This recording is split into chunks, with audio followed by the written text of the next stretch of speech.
Burkina Faso बिकाऊ नहीं है। ट्राओरे ने IMF के $3 अरब के जाल को ठुकराया। 17 अक्टूबर 2025 रात 10:07। बुर्किना फासो बिकाऊ नहीं है। पन ट्राओरे ने IMF के $3 अरब के जाल को ठुकराया। यह कोई प्रेस कॉन्फ्रेंस नहीं थी, यह एक भूकंप था।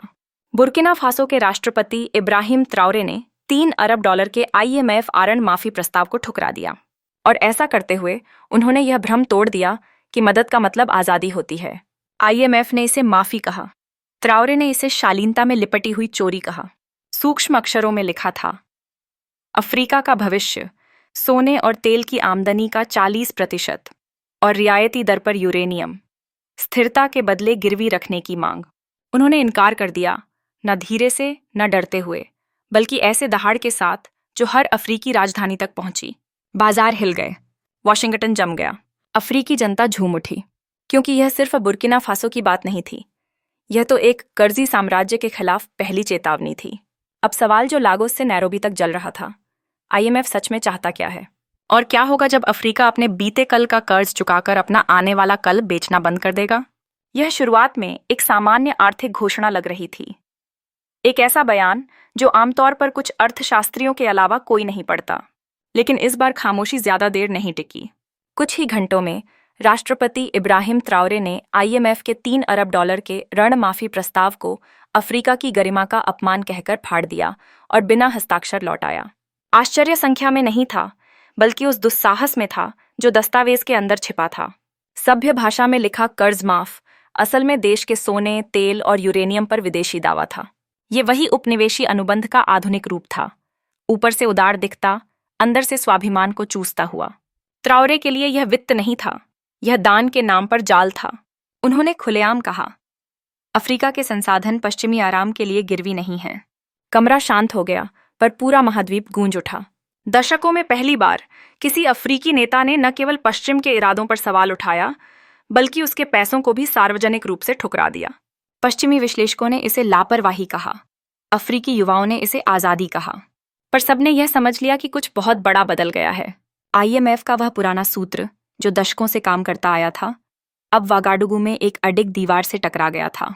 अगले दिनों में वित्तीय बाजारों ने वही प्रतिक्रिया दी जिसकी उम्मीद थी। यूरो से बंधी मुद्रा CFA फ्रैंक डगमगा गई। यूरोपीय बॉन्ड व्यापारी सॉवरेन रिस्क की बातें करने लगे। फ्रांस ने संवाद की अपील की। वॉशिंगटन ने क्षेत्रीय स्थिरता का बहाना बनाया। लेकिन अफ्रीकी सोशल मीडिया पर हलचल थी। अफ्रीका बिकाऊ नहीं है, हमारे सोने से हाथ हटो जैसे हैशटैग ट्रेंड करने लगे। लोग सिर्फ ट्राओरे के साथ नहीं थे, वे खुद को उसमें देख रहे थे, क्योंकि वे इस पैटर्न को पहचानते थे। कर्ज राहत, फिर निर्भरता की बेड़ियां। यह पल सिर्फ एक देश की अस्वीकृति नहीं था, यह पूरी सोच की अस्वीकृति थी। वह सोच जो मानती है कि गरीबी के लिए इजाजत चाहिए और संप्रभुता पर बातचीत करनी पड़ती है। पश्चिम ने इस सौदे को ऐतिहासिक कहा, पर ट्राओरे के लिए यह इतिहास की पुनरावृत्ति थी।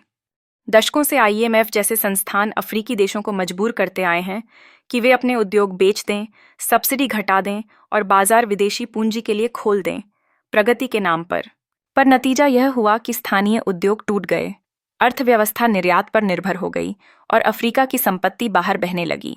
ट्राओरे का ना सिर्फ एक सौदे को नहीं, बल्कि एक चक्र को तोड़ने की कोशिश थी। $3 अरब की रकम कोई इनाम नहीं थी, असल इनाम था संप्रभुता। उन्होंने कहा, मदद और शोषण में अब फर्क करना होगा, और यह रेखा अब बमाको से अकरा तक दिखने लगी है। लेकिन बड़ा सवाल यह है, ऐसे राहत सौदे अफ्रीका के लिए इतने खतरनाक क्यों हैं? क्यों हर मदद एक जाल बन जाती है? यह कहानी सिर्फ उस प्रस्ताव को ठुकराने की नहीं है, यह उस पूरे तंत्र को उजागर करने की है, जो उद्धार जैसा दिखता है, पर निर्भरता को बनाए रखने के लिए बना है। यह वही तंत्र है जो हर दशक नए शब्दों में लौट आता है। ऋण पुनर्गठन, गरीबी उन्मूलन, स्थिरता तंत्र। चेहरे बदलते हैं, पर ढांचा वही रहता है। जब कोई देश संकट में होता है, IMF और विश्व बैंक जैसे संस्थान राहत देने आते हैं, पर हर राहत शर्तों के साथ आती है। वे कहते हैं, राजस्व स्थिरता सुनिश्चित करो, मतलब अपने संसाधन गिरवी रखो। कागज पर यह जिम्मेदारी लगती है, असल में यह अफ्रीका के खजानों को विदेशी अनुबंधों में बांध देता है। देश अब कानून से बांध जाता है, न कि सैनिकों से। और यह सब इतना तकनीकी, इतना नीरस लिखा होता है कि आम नागरिकों को पता भी नहीं चलता कि उनके भविष्य पर हस्ताक्षर हो चुके हैं। यही वजह थी कि ट्राओरे का इनकार इतना गूंजदार था। उन्होंने सिर्फ सौदा नहीं ठुकराया, उन्होंने उस वित्तीय भाषा को ठुकराया जिससे अफ्रीका को आज तक बिना बंदूक के गुलाम बनाए रखा गया है।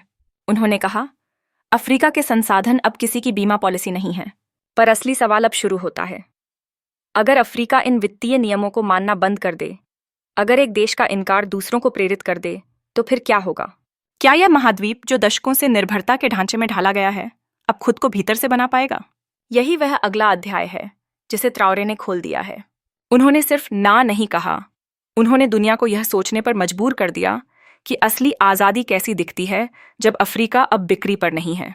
अब यह समझने के लिए कि वह इस स्वतंत्रता को कैसे गढ़ रहे हैं, हमें झांकना होगा उस नई व्यवस्था में जो वह बना रहे हैं, एक ऐसा ढांचा जो पुराने वित्तीय साम्राज्य की जगह ले सके। नीतियों की शुरुआत भीतर से होती है।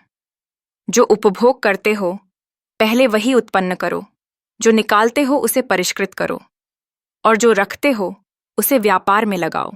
इस परिवर्तन की पहली आधारशिला है संसाधन स्वायत्तता। पिछले 2 वर्षों में ट्राओरे की सरकार ने बुर्किना फासो के खनन क्षेत्र में एक मौन क्रांति को जन्म दिया है।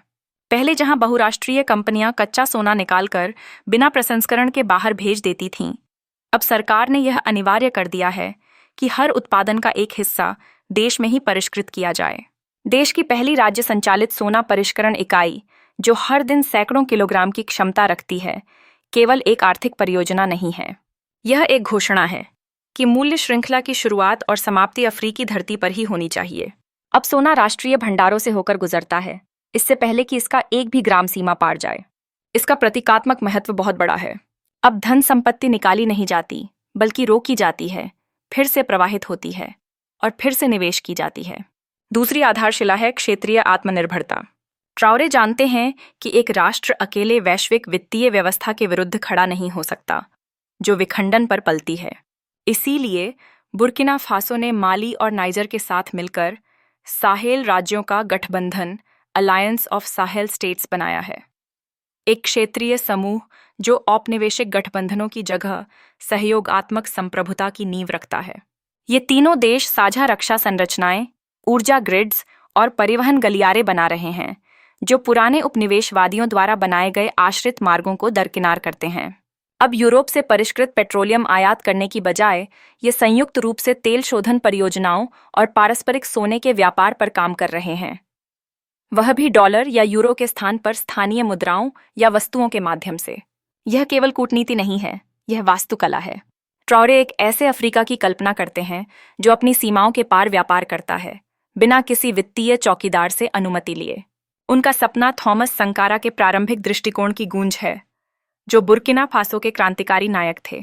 लेकिन जहां संकारा का आंदोलन अलगाव के कारण कुचला गया, ट्राओरे उसे एकजुटता के ऐसे जाल में बांधने की कोशिश कर रहे हैं जिसे आसानी से प्रतिबंधित नहीं किया जा सकता। तीसरी आधारशिला है पश्चिम के बाहर रणनीतिक साझेदारी। IMF को अस्वीकार करना वैश्विक भागीदारी से इनकार नहीं है, यह केवल शर्तों का चयन करना है। हाल के महीनों में वागाडुगु ने ऊर्जा सहयोग के लिए रूस, बुनियादी ढांचे के निवेश के लिए चीन और रक्षा निर्माण के लिए तुर्की से संवाद को गहरा किया है। इनमें से कोई भी साझेदार मुफ्त भोजन नहीं देते, लेकिन उनके समझौते अधीनता पर नहीं, विनिमय पर आधारित होते हैं।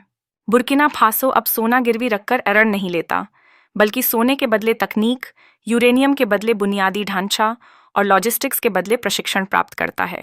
यह लेन देन आधारित है, विचारधारा आधारित नहीं, और यही फर्क महत्वपूर्ण है। इन तीनों आधारशिलाओं का एक ही रणनीतिक लक्ष्य है, बुर्किना फासो को आर्थिक रूप से आत्मनिर्भर बनाना, इससे पहले कि वह कोई बाहरी सहायता मांगे। यह एक धीमी असमान प्रक्रिया है, लेकिन यह जीवन के नियमों को फिर से लिख रही है। क्योंकि जब एक देश खुद उत्पन्न, परिष्कृत और रक्षा कर सकता है, तो ऋण माफी बेमानी हो जाती है, ऋण अपना प्रभाव खो देता है। और यही बात वैश्विक ऋणदाताओं को भयभीत करती है कि अफ्रीका उधार लेने लायक न बचे, क्योंकि उसे अब उधार की जरूरत ही नहीं। लेकिन स्वतंत्रता कभी मुफ्त नहीं होती।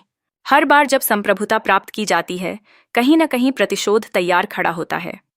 क्रेडिट रेटिंग में गिरावट से लेकर व्यापार प्रतिबंधों और मीडिया युद्ध तक, पश्चिम इस वित्तीय संरचना की नींव को चुपचाप गिरते हुए नहीं देखेगा।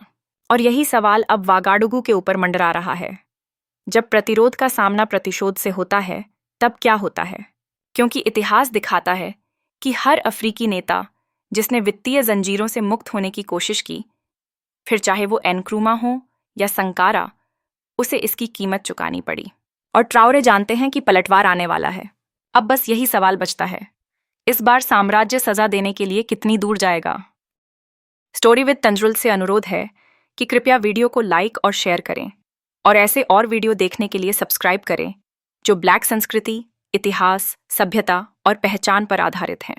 हर क्रांति के पीछे प्रतिशोध होता है और ट्राओरे यह बेहतर जानते हैं।